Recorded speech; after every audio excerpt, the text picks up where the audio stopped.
So how is it that you're going to stay organized throughout this whole process? So there's a couple tools that I give my students and I want to share with you so that way you can stay organized throughout this whole thing. So first of all, you think you're using NCSA or Scouting Zone, which I'm sure is probably what you are using. And that's okay. Okay, it's not good. It's not necessarily bad, but you can have a platform. Okay, my job is to multiply what that is doing. I'm not here to replace it. I had an NCSA profile going up, didn't help me, but let's say you've got an NCSA profile. First of all, you need to know the college coaches are not going to be recruiting you, traditionally speaking, through those sites. Are you going to get some emails from generic camps? Are you going to hear about a school you never heard of? Sure, so having a profile is fine.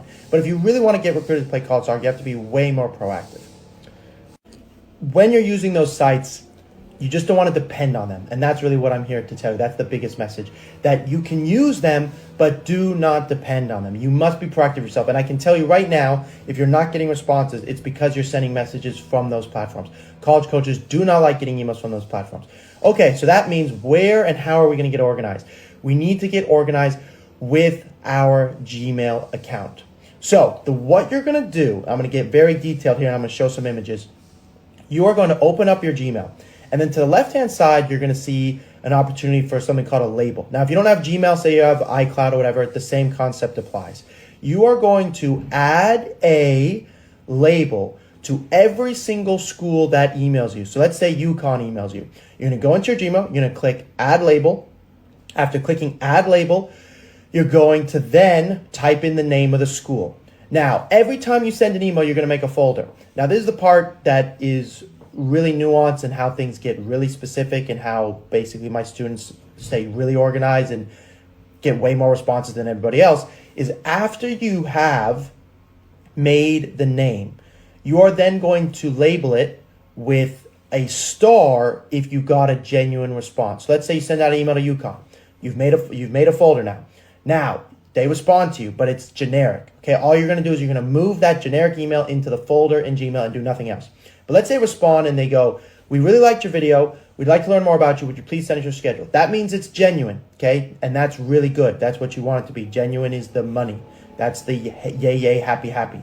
Then what you're going to do is you're going to go into that same label.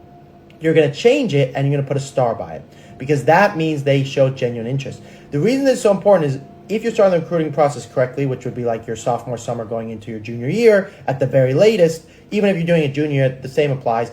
You need to be constantly sending that team updated highlight videos all the time. And you're not going to remember if you email all these schools which of those showed genuine interest and didn't unless you mark it. And the NCSA profiles and the scouting zones, they don't do any of this stuff. So that's because they're not as nuanced as I am, which is why my students have such great results. So what you're then going to do is you're going to put a star by the name of the folder.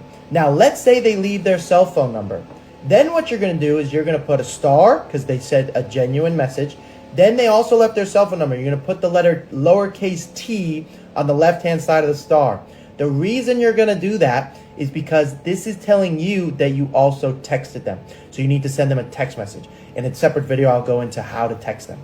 So now you've gone, boom, you're going to text them a message. And you know that you sent them a text because guess what? In your iPhone, you cannot make folders like you can in Gmail. So you're not going to remember. So we're going to keep it all in track in your Gmail folder.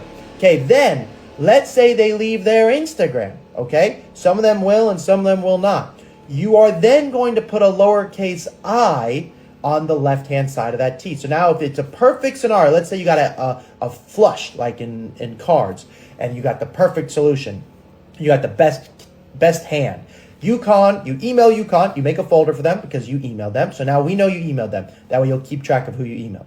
Then they respond. It was generic. Okay, nothing you can do, just move it into the folder. Oh, but this time, the next time, say we email UConn, it's genuine. Now you're going to put a star by the name of UConn. Then they left their cell phone number. So that means you're going to text them. And they left their Instagram, which means now you're going to follow them. And maybe they left their Twitter. For now, just group I, lowercase I for Instagram as all social media. But Instagram is really the most important, so don't get too boggled by Twitter for right now. If you want, you could put a TW for Twitter, which I like that idea for my students as well. So now you've got a very efficient way of staying organized every time you send out and receive an email. This also cues us in the follow-up process who we need to email again. So let's say, for example, with UConn, you've emailed them and they did not respond to you with a genuine message. They responded to you with a generic message, okay, which is probably the case.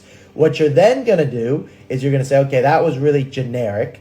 Nothing I can do about this. You're still going to have a folder for it. So you know in 3 months' time, if you still haven't heard from them, even after having maybe sent another message, or maybe you forgot about them, you haven't sent them a message in a while, you've covered all the other ones that have sent you genuine interest. Now you're going to UConn and you're like, shoot, I haven't heard from them in ages, and I forgot that I emailed them, right? Because you would have done it 6 months ago, maybe at this point. You can go back through your Gmail, because on the left-hand side, you're going to have star, star, star, star, star, star, star, and you're going to have text, and you're going to have a bunch of other indicators telling you where each one stands. Same thing with UConn. You're going to say, look, I have no star, I have no text, I have no Instagram, so what do I do here? And that's how you know you need to follow up with them. And then at that point, we use a different template for those situations. We'll get into that another time. So that's step 1 of staying organized. Okay, step 2 of staying organized. When they send you a message, especially if it's going into the summertime, but it's pretty much true for all, they're going to send you their ID camp schedule. So you can spend all the time in the world looking up every single school's ID camp and trying to make a note of it, which is not a terrible idea. I have a faster system than that. But for this subject of organization, the other thing you're going to do is you are going to make a note every single time they leave their college ID camp dates to you, because that will save you a lot of time. You won't have to go look up UConn. UConn will just have told you when their ID camp is, and plus that's a school you're interested in. You're not going to look up every single ID camp in the country. That's insane. Now, I do have a website separate that does allow you to look up every school's camps by state, which is part of working with me. But in saying that, when you're get an email and the email says like, thank you so much for your email, right? It's a generic email maybe. Oh, thank you so much for your email. You've put it in the folder, but then you look down and go, oh, there's the date. So you're going to go put that in what we call the ID Camp month section of your document. This is the College Soccer Guide program. This is what's in the College Soccer Guide program. You're going to put it in the ID Camp months section, okay? By putting it in the months section, you and I both know, okay, this is when UConn are having their ID camp. Now, if it was a genuine invitation, you're going to write next to the camp dates in the ID Camp month section, genuine invite. If it was a generic invite, you're going to put nothing. So now you know this school did not send me a genuine invitation, but I do know their camp dates in case I decide to go. Because remember, just because they don't invite you genuinely doesn't mean you shouldn't go. Maybe you should still go, even if they don't invite you genuinely. So now you've got the ability to know if they sent you a genuine message, if you texted them, if you saved their social media, and when their ID camps are, and whether or not you were invited genuinely or generically.